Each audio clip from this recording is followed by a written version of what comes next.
Good morning Kashmir. আজ কাশ্মীর ভ্রমণের চতুর্থ পর্বে আমরা চললাম গুলমার্গ। কাশ্মীরের রাস্তাঘাটগুলো কিন্তু ছিল খুবই অপূর্ব, সে সব জায়গায়। এই যে গুলমার্গ যাওয়ার পথে পাইন গাছের সারির ভেতর দিয়ে রাস্তাটা কি সুন্দর লাগছে। এই পৌঁছে গেছি আমরা গুলমার্গের ট্যাক্সি স্ট্যান্ড।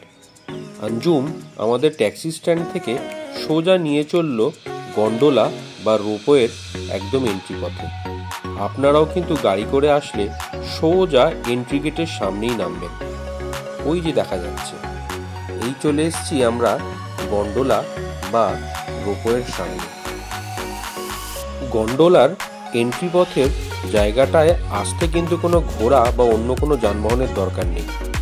যে গাড়িতে আপনারা আসবেন সেই গাড়ি সোজা নিয়ে চলে আসবে এই এন্ট্রি গেটের একদম সামনে, যেখান থেকে হেঁটে ঢুকতে পারবেন। তবে অনেকটা তাড়াতাড়ি আসতে হবে। দেখতে পাচ্ছেন কত ভিড়। কাছাকাছি 2 থেকে 2,500 লোকের পেছনে আমরা ছিলাম। আমরা তখন এসেছিলাম সকাল প্রায় 9টার কাছাকাছি।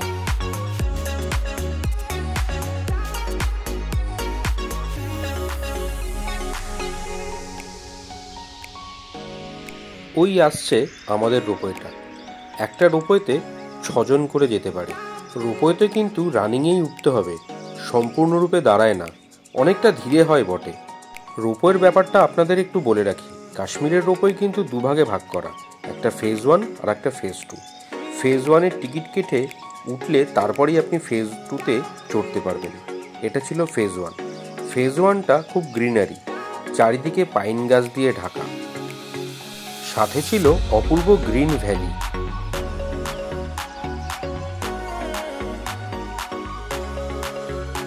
ওই দূরে দেখা যাচ্ছে ফেজ 1-এর লাস্ট পয়েন্ট। ফেজ 1 থেকে নেমে এবার আমরা চললাম ফেজ 2-এর রোপওয়ের জন্য। এই যে চলেছে ফেজ 2-এ যাওয়ার রোপওয়ে। এখান থেকেই ফেজ 2-এর রোপওয়ে ধরতে হবে।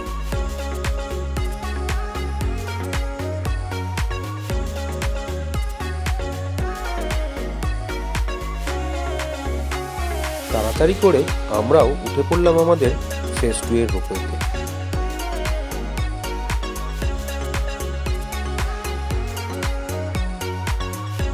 ফেজ 2টাও খুব সুন্দর, কিন্তু সত্যি বলতে আমার কিন্তু ফেজ 2-এর থেকে ফেজ 1টা বেশি ভালো লেগেছে। কিরকম যেন রুখা সুখা টাইপের ফেজ 2টা। তবে শুনেছি বরফের সময় নাকি ফেজ 2টাই বেশি সুন্দর লাগে। তবে ফেজ 2টা কিন্তু পাহাড়ের অনেক ওপরে। ফেজ 2-এর হাইট 13,500 ফিট। ফেজ 2-এ ওঠার সময় কিন্তু কর্পূর বা পপকর্ন কাছে রাখবেন। এখানে একটু শ্বাসকষ্ট হলেও হতে পারে। যদিও আমার কোনো অসুবিধা হয়নি, তবে আমার ছেলের হালকা হালকা প্রবলেম হয়েছিল।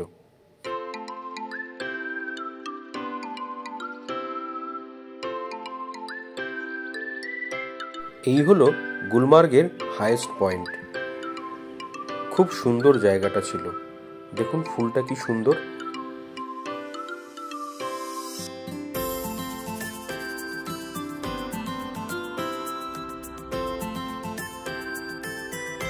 এটা ছিল গুলমার্গের লাস্ট পয়েন্ট।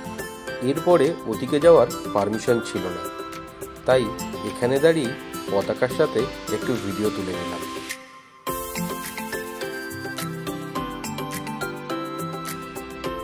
এবার ছিল আমাদের নেমে আসার পালা। এটাও সেই সেম ভাবে, প্রথমে ফেজ 2, তারপরে ফেজ 1। ফেজ 1টা কি সত্যিই সুন্দর নয়? অবশেষে চলে এলাম আমরা একদম নিচে সেই ফেজ 1-এর এন্ট্রি গেটের সামনে। গুলমার্গের ট্যাক্সি স্ট্যান্ডের সামনে কিন্তু একটা ক্যাফেটেরিয়াও আছে, সুন্দর বেশ।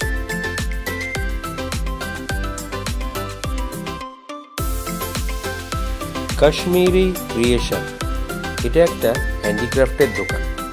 আঞ্জুম মানে আমাদের গাড়ির ড্রাইভার, ওকে বলাতে ও ফেরার পথে এখানে দাঁড় করিয়েছিল। খুবই বড় এবং খুব সুন্দর কালেকশন ছিল। চলুন ভেতরে গিয়ে দেখি কেমন লাগে। দেখুন কত সম্ভার, প্রচুর জিনিস এখানে রয়েছে। এক এক করে চলুন দেখাচ্ছি। এই ছিল কার্পেটের এরিয়া। এখানে নানান টাইপের কার্পেট ছিল, ছোট বড় মাঝারি। দেখুন কত টাইপের কার্পেট এখানে রয়েছে, নানান দামেরও ছিল। আর এই ছিল শল, এটা ছিল পশমিনা শল। পশমিনা ওরা বলল স্টার্টিং রেঞ্জ প্রায় 5,000 টাকা থেকে। প্রচুর টাইপের পশমিনা ছিল। আর এখানে ছিল সালোয়ারের পিস, সুতির কাপড়ের ওপরে কাশ্মীরি কাজ, কত অপূর্ব। দাম ছিল 700 টাকা থেকে শুরু করে 1500 টাকা অবধি। প্রচুর টাইপের কালেকশন, একবার চলে আসুন এখানে। অবশেষে গুলমার্গ থেকে ফিরে আমরা চলে এলাম ডাল লেকে। একটু শিকারা রাইডও করে নিলাম। দেখুন শিকারাগুলো কি সুন্দর সুন্দর হয়। ডাল লেকের ওপরে তখন ধীরে ধীরে সন্ধে নেমে আসছে, লাগছিল ভারী অপূর্ব। এটা ছিল আমার কাছে সব থেকে প্রধান আকর্ষণ।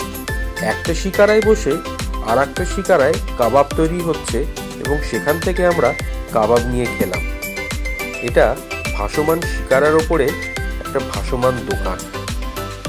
কাবাব, প্রচুর টাইপের কাবাব আছে, চিকেন কাবাব, মাটন কাবাব, ফিশ কাবাব, ভেজ কাবাব, সব টাইপের। আমরা চিকেন কাবাব আর ফিশ কাবাব নিয়েছিলাম। কাবাব অর্ডার করতে করতেই দেখি অন্য দিক থেকে আর একটা শিকারা চলে এলো। এর কাছে রয়েছে প্রচুর টাইপের শোপিস বা গিফট আইটেম। কাশ্মীরের ডাল লেকে যদি শিকারা করে ঘোরেন, এই ধরনের বিভিন্ন জিনিস আপনাদের চোখে পড়বে। সবই কিন্তু ভাসমান নৌকার উপরে। কেউ এই জিনিসগুলো বিক্রি করছে, কেউ আবার কাবাব বিক্রি করছে, কেউ আবার চাও বিক্রি করছে। কত ভ্যারাইটি টাইপের জিনিস রেখেছে। এগুলো হলো সেই শিকারা শোপিসগুলো। ওই সামনে রাখা রয়েছে ফলের ট্রে। কাবাবের সাথে দিয়েছিল 3 রকমের আচার। তার মধ্যে সব থেকে ভালো খেতে ছিল ওই সাদা রঙের কাজুর আচারটা। আর এটা ছিল ডাল লেকের প্রধান আকর্ষণ, ভাসমান বাজার, যার নাম মিনা বাজার। দুই ধার দিয়েই প্রচুর দোকান, সারি সারি দোকান, সবই কিন্তু জলের ওপর ভেসে রয়েছে। আমরা দেখতে দেখতে এগিয়ে চললাম। তারপরে আমরাও একটা এরকম ভাসমান দোকানে গেছিলাম। চলুন দেখিয়ে নিয়ে আসি আপনাদেরকে।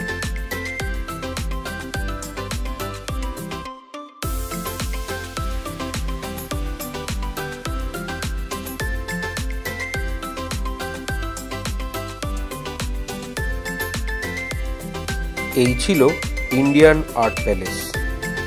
এটাও কিন্তু ভাসমান দোকান। আমার প্রথমবার এই ধরনের দোকানের ভেতরে ঢোকা। সত্যি বলছি, দোকানে ঢুকে আমি পুরো অবাক হয়ে গেছিলাম। ভাসমান দোকান এত বড়, এত কিছু জিনিস তাতে রাখা যেতে পারে। দেখুন তাহলে আপনারা নিজেরাই। একদিকে ছিল শলের কালেকশন, একদিকে ছিল কাশ্মীরি শাড়ির কালেকশন, আর একদিকে ছিল সালোয়ার পিসের কালেকশন, আর দোকানটার পেছন দিকে ছিল কার্পেটের কালেকশন। না দেখলে কোনোদিন বিশ্বাস করতে পারবেন না জলের ওপরে ভাসমান দোকান এত সুন্দর হতে পারে। ডাল লেক থেকে ফিরে হোটেলে ঢোকার আগে চোখে পড়ল একটা লোকাল ফাস্টফুড স্টল। এটা কিন্তু একটা লুচি বা পরোটা, আমাদের এখানে যেরকম পেটাই পরোটা হয় সেই ধরনের। একা পসিবল নয় ওটা খাওয়া, ওটার সাইজ বুঝতে পারলেন তো। তাছাড়া ছিল নানান টাইপের নিমকি, জিলিপি, চিপস, আর সব থেকে প্রধান আকর্ষণ ছিল ঘিয়ে ভাজা ওই হালুয়াটা। আজকে তবে এখানেই শেষ।